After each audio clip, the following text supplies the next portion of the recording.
Você já parou para pensar como seria se a justiça fosse feita na hora, sem papelada, sem advogado, sem juiz que demora anos para decidir? Se você sente raiva quando vê poderoso pisando no pescoço do pobre e saindo impune, então você vai entender por que o sertão nordestino criou suas próprias leis. Hoje vou contar um caso que aconteceu no início do século passado, numa vila esquecida da Paraíba, onde um comerciante sem alma descobriu que há limites para a maldade humana. Uma história que mostra como Lampião aplicou uma justiça tão perfeita que até hoje os velhos contam ao pé da fogueira. Mas antes de começar essa narrativa, que vai mexer com seu sangue, já deixe seu like para fortalecer nossa missão de manter viva a memória do sertão. Compartilhe com quem também sente saudade de um tempo onde a palavra valia mais que papel assinado. E se inscreva no canal, porque aqui você encontra as histórias que a escola não ensina, os causos que seus avós contavam quando ainda existia respeito pela coragem. Comente aí embaixo. Você acredita que a justiça de hoje resolve mesmo os problemas do povo? Ou será que o sertão tinha razão em fazer justiça com as próprias mãos? O sol castigava sem piedade a pequena vila de Taperoá quando os primeiros sinais da desgraça começaram a aparecer. Era 1926. Ano de seca brava, e a fome rondava as casas humildes como urubu farejando carniça. Foi nesse tempo de penúria que Josias Pereira da Silva, dono do único armazém da vila, decidiu que a miséria alheia seria sua fonte de riqueza. Josias não era homem de nascença ruim.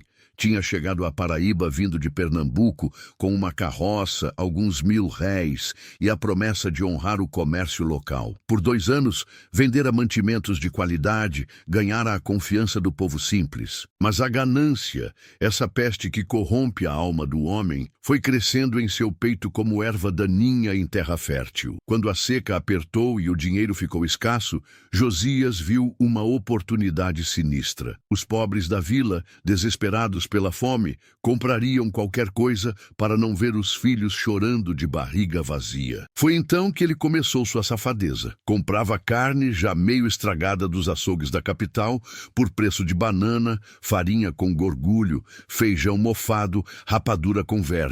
O pobre não tem direito de escolher, dizia ele para a mulher, que baixava os olhos envergonhada. Quem não tem dinheiro para o bom, que se contente com o que pode pagar. O depósito nos fundos da casa virou um inferno de comida podre. Carne verde de tanto tempo guardada, leite azedo que cortava só de olhar, farinha com mais bicho que grão. Tudo isso ele vendia com o sorriso falso de quem se achava esperto demais para ser pego. As famílias compravam porque não tinham escolha. O pai de família sabia que a carne cheirava mal, mas tinha 3 bocas pequenas pedindo comida em casa. A mãe via os vermes na farinha, mas era o que conseguia pagar com as moedas contadas. O povo comia calado, com a dignidade ferida e o estômago revoltado. Por meses a vila foi definhando lentamente.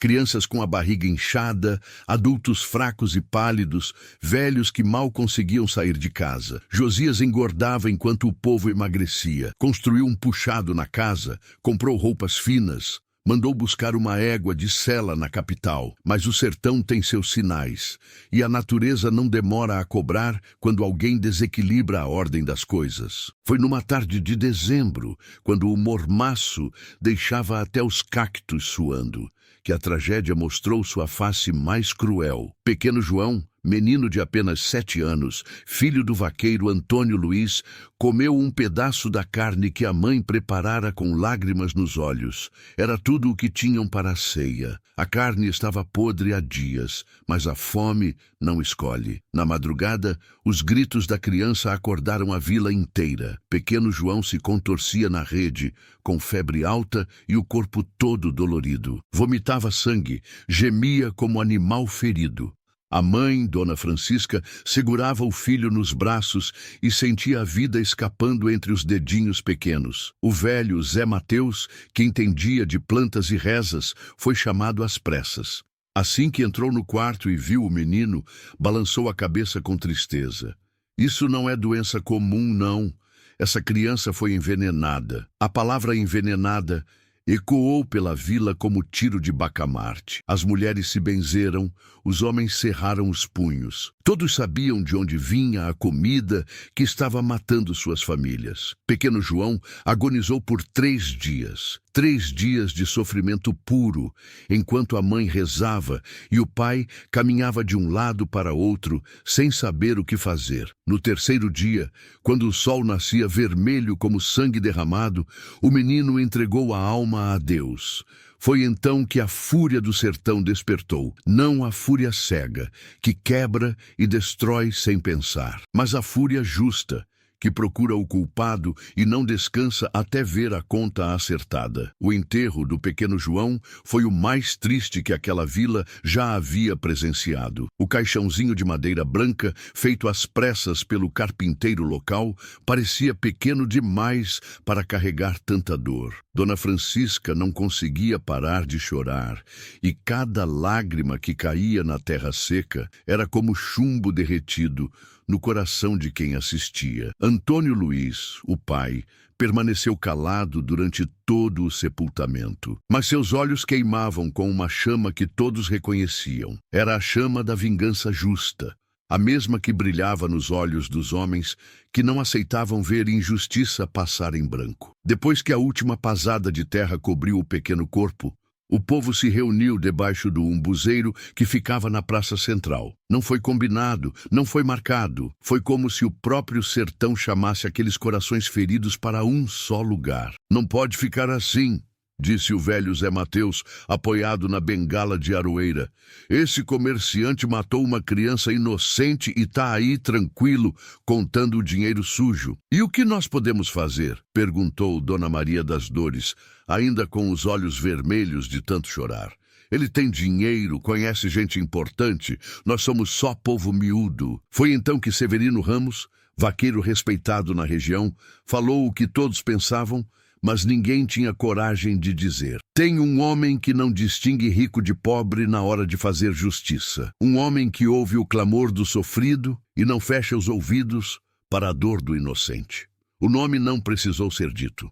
Todos sabiam de quem se tratava. Virgulino Ferreira da Silva, o Lampião, estava naqueles tempos percorrendo o sertão da Paraíba com seu bando, fazendo a própria lei numa terra onde a lei dos homens não chegava ou chegava do lado errado. Mas como chegar até ele? Indagou Antônio Luiz, falando pela primeira vez desde o enterro. Como um pai sem nada pode falar com o rei do cangaço? Severino sorriu pela primeira vez em dias. Ele conhecia os caminhos, sabia onde encontrar os homens que levavam recados para Lampião. Tinha primos em Patos que negociavam com o grupo, vendendo munição e comprando informação. Deixe comigo, disse o vaqueiro. Lampião tem ouvidos para quem sofre injustiça, e essa injustiça nossa é das bravas. Na madrugada seguinte, antes que o galo cantasse, Severino montou no cavalo e partiu rumo a Patos.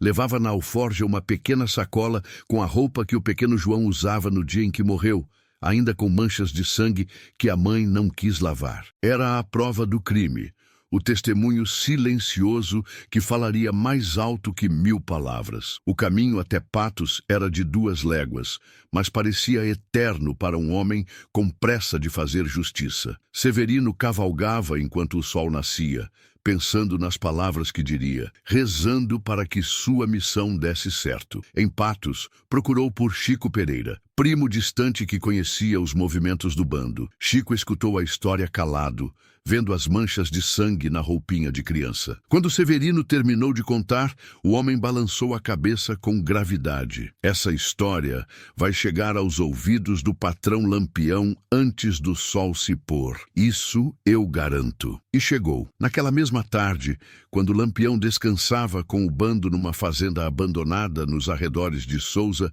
Chico Pereira apareceu montado numa égua suada de tanto correr. O recado foi dado com toda a solenidade que o caso exigia. Lampião ouviu calado, mexendo com um graveto na terra, enquanto Chico relatava a morte do menino e a safadeza do comerciante. Quando o homem mostrou a roupinha manchada de sangue, o silêncio pesou como chumbo no ar. Comerciante que mata criança com comida podre, murmurou Lampião, ainda mexendo com o graveto. Isso não é comércio, não.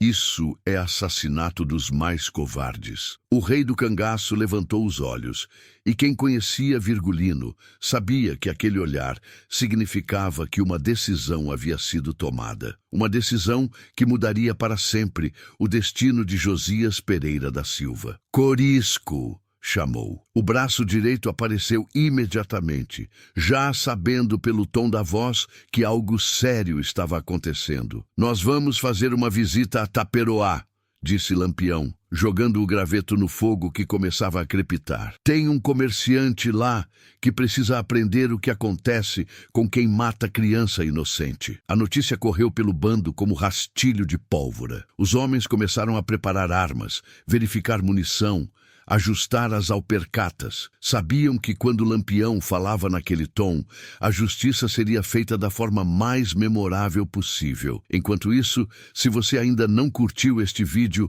faça isso agora. Compartilhe com quem também acredita que certas injustiças merecem uma resposta à altura. E se inscreva no canal para continuar acompanhando as histórias de quando a honra valia mais que a vida. Comente aí, será que hoje em dia alguém teria coragem de buscar essa justiça que o sistema não dá? 3 dias depois da morte do pequeno João, quando a lua nova deixava a noite mais escura que boca de lobo, um homem chegou a Taperoá, montado num cavalo alazão. Não fez barulho, não acendeu fogueira, não procurou pouso, simplesmente apareceu como sombra que ganha forma ao amanhecer. Era Lampião, mas ninguém poderia reconhecê-lo.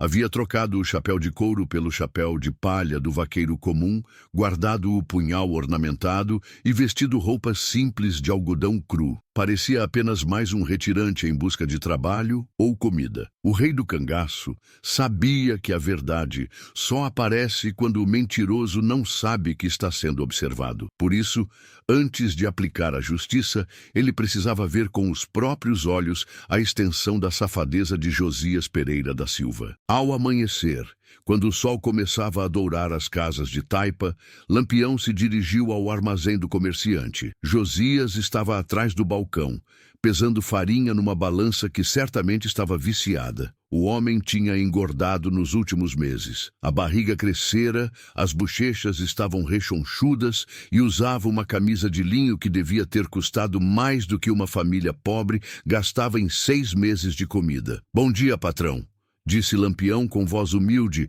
tirando o chapéu da cabeça. "Tô precisando comprar uns mantimentos. Coisa pouca, que não tenho muito dinheiro." Josias olhou de cima a baixo para aquele homem magro, de roupas simples, e logo classificou. Mais um pobre coitado para ser explorado. "Dinheiro pouco compra comida pouca", disse com desdém. "Mas tem umas coisas aqui que podem servir para quem não pode escolher." Foi então que Lampião presenciou a cena que fez seu sangue ferver nas veias. Josias foi até os fundos da loja e trouxe um pedaço de carne que cheirava mal a 2 braças de distância. A coloração estava esverdeada e pequenas larvas brancas se mexiam na superfície. "Essa aqui tá boa ainda", disse o comerciante sem pestanejar. "Só tem um cheirozinho porque tá meio madura, mas cozinhando bem fica uma beleza." Lampião fingiu examinar a carne, chegando o nariz perto. O fedor era de animal morto há semanas. Qualquer pessoa que comesse aquilo morreria envenenada, exatamente como havia acontecido com o pequeno João. "E farinha?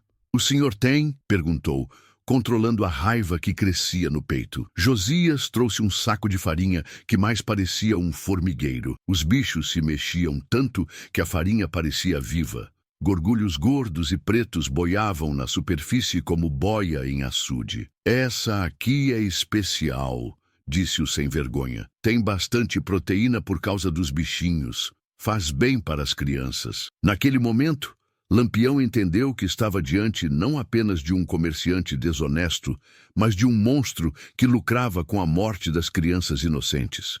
Um homem que via o sofrimento alheio e sentia prazer em aumentá-lo. "Quanto fica tudo isso?" perguntou, ainda mantendo a farsa. "Para o senhor, que parece gente boa, faço por 2.000 réis", respondeu Josias com o sorriso falso de sempre. Lampião pagou sem reclamar, guardou a comida estragada na alforja e saiu do armazém. Mas não foi embora da vila. Pelo contrário, passou o dia inteiro observando, conversando com o povo, ouvindo os relatos de quem havia perdido parentes por causa da comida envenenada. Descobriu que não havia sido apenas o pequeno João. Nos últimos meses, 3 crianças e 2 idosos haviam morrido nas mesmas condições. Josias era responsável por 5 mortes, 5 vidas ceifadas pela ganância mais suja. Quando a noite caiu, Lampião se escondeu atrás do armazém e esperou. Queria ver o depósito secreto onde o comerciante guardava sua mercadoria da morte. Por volta das 10 horas, quando o movimento da rua havia cessado, viu Josias sair pela porta dos fundos carregando sacos fedorentos. Seguiu o homem até um galpão abandonado nos arredores da vila. Ali estava o verdadeiro negócio de Josias: centenas de quilos de carne podre, sacos de farinha infestada, latas de leite azedo, rapadura com vermes do tamanho de grãos de milho. Era um depósito de veneno disfarçado de alimento. Lampião viu Josias separar a mercadoria. De um lado, a comida boa que ele reservava para os clientes com dinheiro. Do outro, o lixo envenenado que vendia para os pobres. O comerciante fazia essa separação cantarolando baixinho, como se estivesse executando um trabalho honesto. Foi naquele momento que o rei do cangaço decidiu qual seria a justiça aplicada. Josias havia envenenado o povo com sua própria mercadoria. Agora, ele provaria do próprio remédio, gole por gole, pedaço por pedaço, até entender na própria carne o que havia feito com as crianças inocentes. Lampião voltou para o local onde havia deixado o cavalo e disparou 3 tiros para o alto, o sinal combinado para chamar o resto do bando. Em poucos minutos, Corisco, Zé Baiano e mais 8 cangaceiros apareceram como sombras na noite. "Encontraram o que precisavam saber, patrão?" perguntou Corisco. "Encontrei mais do que precisava", respondeu Lampião, com a voz carregada de uma fúria fria que seus homens conheciam bem. "Esse desgraçado matou 5 pessoas vendendo comida podre. Amanhã, quando o sol nascer, ele vai aprender o que é passar fome de verdade e sede de justiça." O bando se posicionou ao redor da vila como lobos cercando a presa. A caçada havia começado e Josias Pereira da Silva não fazia ideia de que sua última noite de sono tranquilo estava chegando ao fim. O sol mal havia nascido quando Josias Pereira da Silva acordou com um barulho estranho na frente do armazém. Eram passos pesados, esporas que tilintavam no chão de terra batida e vozes baixas que pareciam conspirar alguma coisa. O comerciante se levantou da cama com preguiça, achando que eram apenas vaqueiros passando cedo para a lida. Vestiu a camisa de linho e as calças boas. Afinal, era um homem próspero agora e precisava manter as aparências. Desceu para abrir o comércio como fazia todas as manhãs, sem imaginar que aquele seria o último dia em que se sentiria dono de alguma coisa. Quando abriu a porta da frente do armazém, Josias sentiu o sangue gelar nas veias. Ali estava um homem de estatura mediana, chapéu de couro na cabeça, punhal na cintura e um olhar que parecia furar a alma de quem olhasse. Ao redor dele, 8 cabras armados até os dentes, todos com a mesma expressão séria de quem veio cobrar uma dívida muito antiga. "Bom dia, comerciante", disse Lampião com voz calma, mas que carregava o peso de uma tempestade prestes a desabar. "Meu nome é Virgulino Ferreira da Silva, mas o povo me conhece por outro nome." Josias sentiu as pernas bambas. Tinha ouvido falar do rei do cangaço, sabia das histórias, mas nunca imaginou que um dia estaria frente a frente com aquele homem. Tentou esboçar um sorriso, fingir que não estava com medo. "Lampião", murmurou. "Que honra receber o senhor em meu estabelecimento. Em que posso servi-lo? Pode me servir dizendo quantas crianças o senhor matou com sua comida envenenada", respondeu o cangaceiro, sem tirar os olhos do rosto suado do comerciante. A pergunta caiu como um raio. Josias tentou negar, gaguejar alguma desculpa, mas as palavras não saíam. Lampião deu um passo à frente e o som da espora no chão ecoou como sentença de morte. "Eu comprei comida do senhor ontem", continuou Lampião. "Carne podre, farinha com bicho, tudo do bom e do melhor para quem não tem dinheiro. O senhor lembra de mim? Foi então que Josias reconheceu. Aquele homem simples que havia comprado mantimentos na véspera era o próprio Lampião disfarçado. O comerciante sentiu que havia caído numa armadilha da qual não conseguiria escapar. Eu não sabia que era o senhor, balbuciou. Não sabia, não? Lampião sorriu, mas era um sorriso sem alegria, frio como lâmina de punhal. Quer dizer que se soubesse, não venderia comida estragada? Então o senhor só envenena a pobre mesmo, é isso? O silêncio pesou como mortalha. Até os pássaros pararam de cantar. Era como se a própria natureza prendesse a respiração para assistir àquele momento de justiça. Corisco! Chamou Lampião. Vá buscar a comida que esse homem vende para o povo. Traga tudo do depósito dos fundos. Em poucos minutos, Corisco e Zé Baiano voltaram carregando sacos fedorentos, pedaços de carne verde, latas de leite azedo. Espalharam tudo no chão da frente do armazém e o fedor tomou conta da rua inteira. Algumas mulheres que passavam se benzeram e saíram correndo. Agora o senhor vai provar da própria medicina, disse Lampião, apontando para a comida podre espalhada no chão. Vai comer tudo isso que vende para as crianças inocentes. Eu não posso... Josias tentou protestar. Isso vai me matar. Exato, respondeu Lampião com frieza. E foi exatamente isso que fez com o pequeno João, filho do vaqueiro Antônio Luiz, e com Dona Sebastiana, a velha de 70 anos, e com mais 3 crianças que morreram envenenadas pela sua ganância. Nesse momento, se você ainda não deixou seu like, faça isso agora. Compartilhe para que mais pessoas conheçam como a justiça era feita, quando não havia quem defendesse os fracos. Se inscreva no canal e comente. Você acha que Josias merecia essa punição?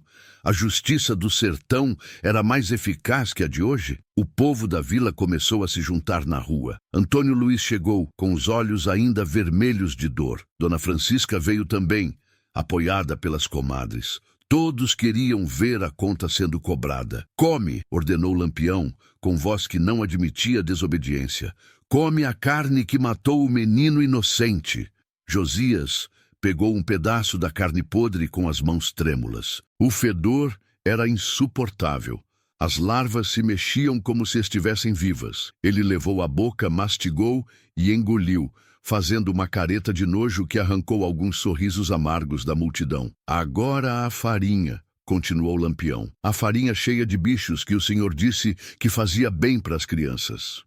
O comerciante pegou um punhado da farinha infestada e colocou na boca. Os gorgulhos estalavam entre os dentes e ele teve ânsia de vômito. Mas Lampião não demonstrava piedade. Engole tudo, disse friamente, como as crianças foram obrigadas a engolir. Por 1 hora inteira, Josias foi obrigado a comer sua própria mercadoria podre. Carne verde, farinha com vermes, rapadura mofada, leite azedo. A cada gole, a cada pedaço mastigado, ele sentia o veneno que havia vendido para o povo inocente. Quando não conseguiu mais engolir nada, caiu de joelhos vomitando sangue, exatamente como havia acontecido com o pequeno João. A diferença era que João era inocente e Josias era culpado. Agora o senhor sabe o que é ser envenenado, disse Lampião. Sabe o que é sentir a morte chegando devagar, com dor e desespero.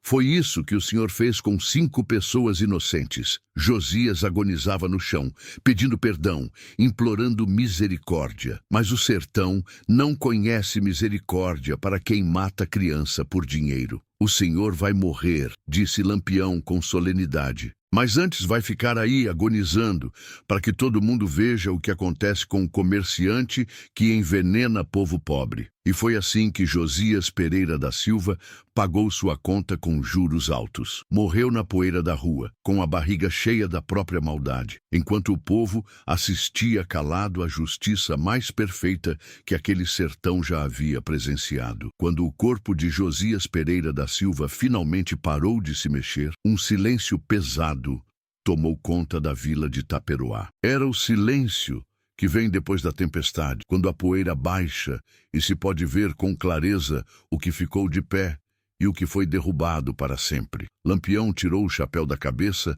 e fez o sinal da cruz. Mesmo sendo um homem da justiça própria, Respeitava a morte e sabia que toda alma, por mais perdida que fosse, merecia uma oração na hora da passagem. Que Deus tenha misericórdia da sua alma, disse em voz alta, para que todos ouvissem. E que sirva de exemplo para quem pensa em ganhar dinheiro sujo com o sofrimento do povo. O povo da vila se aproximou devagar, ainda meio desconfiado, como quem se aproxima de cobra morta, mas tem medo de que ainda dê o bote. Antônio Luiz, o pai do pequeno João, foi o primeiro a chegar perto do corpo.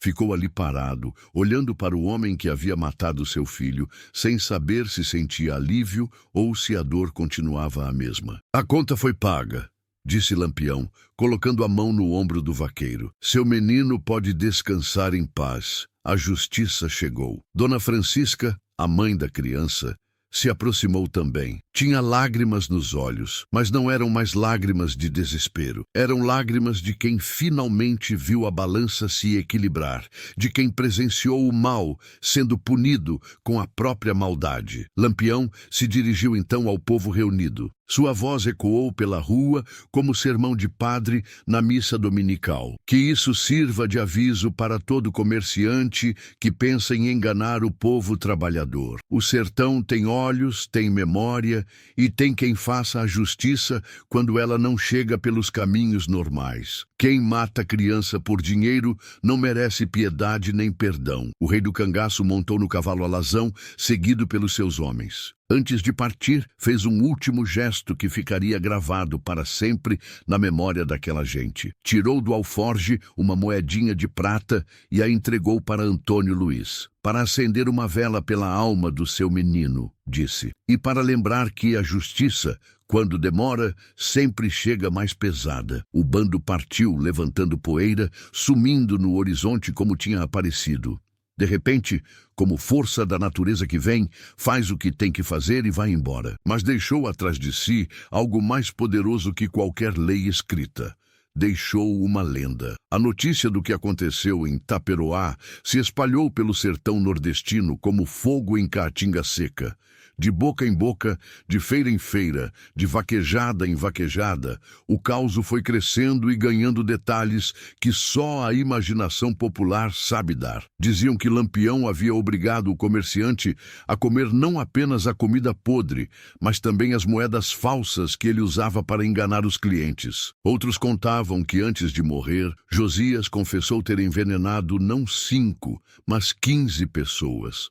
Alguns juravam que no momento da morte, uma nuvem de urubus negros cobriu o céu da vila, como se o próprio diabo tivesse vindo buscar a alma perdida. A verdade é que não importava quais detalhes eram reais e quais eram fruto da criatividade sertaneja. O que importava era a lição que ficou gravada no coração do povo. Não se brinca com a fome dos pobres, não se lucra com o sofrimento das crianças, não se pensa que a injustiça vai passar despercebida. Os comerciantes honestos da região começaram a contar essa história para os filhos e netos, como exemplo de como deveria ser conduzido um negócio com honra. Os desonestos passaram a dormir mal, imaginando se um dia não apareceria um homem de chapéu de couro na porta de seus estabelecimentos. Com o passar dos anos, a vila de Taperoá prosperou. Novos comerciantes chegaram, mas todos já sabiam da história de Josias e do dia em que Lampião fez justiça com as próprias mãos. Nenhum deles ousava vender comida estragada ou enganar o povo simples. O armazém de Josias foi transformado em escola. As crianças da vila aprendiam a ler e escrever no mesmo lugar onde antes se vendia veneno disfarçado de alimento. Era como se o bem tivesse crescido exatamente no lugar onde o mal havia sido plantado. Antônio Luiz guardou a moedinha de prata que Lampião lhe deu até o dia de sua morte. Toda vez que alguém perguntava sobre ela, contava a história completa, sem tirar nem pôr vírgula. A moeda passou para o filho mais velho, depois para o neto, e assim foi sendo transmitida junto com a memória do que havia acontecido. Hoje, mais de um século depois, os velhos de Taperoá ainda contam esse causo nas noites de lua cheia. Dizem que quando o vento sopra forte pela rua, onde ficava o antigo armazém, ainda se pode sentir o cheiro da comida podre e ouvir os gritos de desespero de Josias pedindo misericórdia. Mas também dizem que quando uma criança da vila está doente ou com fome,